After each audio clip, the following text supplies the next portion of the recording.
Hey everyone, it's Richard Metal Fan here, bringing you guys a little old school album review. And today we're going to be looking into this album's, 20th anniversary, which is today. And it's from one of my favorite metalcore bands, and especially one of the best bands in the whole scene. And as you can see by the title today, we're going to be looking into The Stings of Conscience by Unearth, the band's debut album released on January 16th, 2001 through Uology Records. Now, Unearth, in my opinion, is one of the most underrated metalcore bands of all time, and they're pretty much one of my favorite right out of the bunch. They formed in 1998 in Massachusetts, and before that, they've had like a couple like EPs and stuff, and it was around that time I believe they got signed to Uology Records, and then around the time they put out this album, The Stings of Conscience, their debut full length.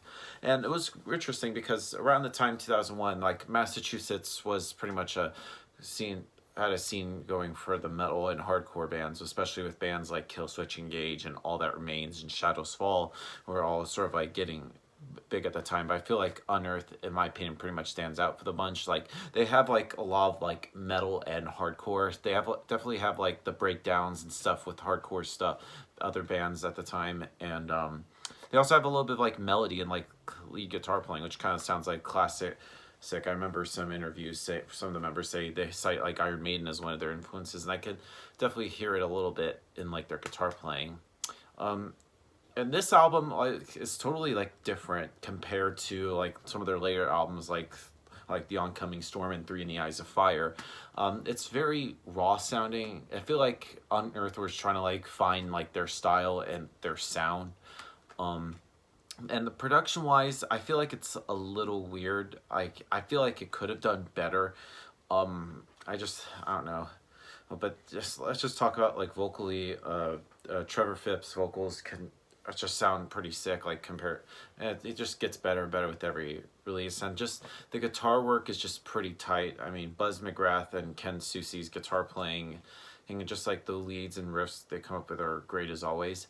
The bass isn't really audible on this album compared to previous albums. They just forget who played bass on this. Chris Rover Rybicki. I kind of wish the bass was turned up a little bit more. Or you can never hear it. It almost kind of feels buried, kind of like Metallica did with Injustice for All.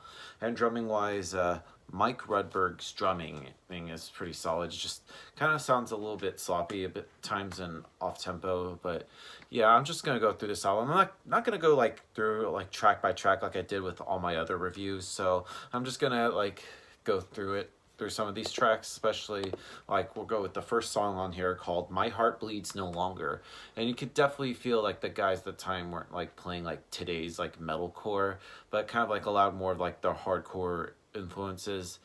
And then especially one of the next songs is probably one of their most well-known songs from the CD, being One Step Away, which just sounds pretty good. It's just pretty straightforward. Same thing with Fuel the Fire and Only the People. I feel like the fourth song on there does a lot better. It sort of like uses breaks correctly, and it's a pretty much aggressive song. Probably the title track also has like a fast kind of like shreddy intro to there, and I also like the My Desire, but which essentially has like a dual guitar solo between Ken and Buzz. Like I just love it. It just sounds very classic, sounding like classic metal. And just the next few songs being Vanishment, Shattered by the Sun, and Munition and Stronghold, just all kind of sound very similar, but still just kick ass and just pretty solid. Now, overall, The Stings of Consciousness by Unearth is a pretty solid like, debut album. I mean, but in my opinion, it's probably their weakest album. I mean, I'm not to say that this album is ungodly terrible. I mean, it definitely could have done better production-wise, and some of the songs I feel like they could have added a little bit more, but for the most part, like it's pretty solid. So if I had to give this album a score, I'm gonna give The Stings of Conscience by Unearth a solid 7 out of 10. But it's just after this album, they would just get better. So yeah, that's my review of the album, guys. Let me know in the comments you guys think about Unearth's debut album, and I'll see you all in the next video. And as always, keep it metal.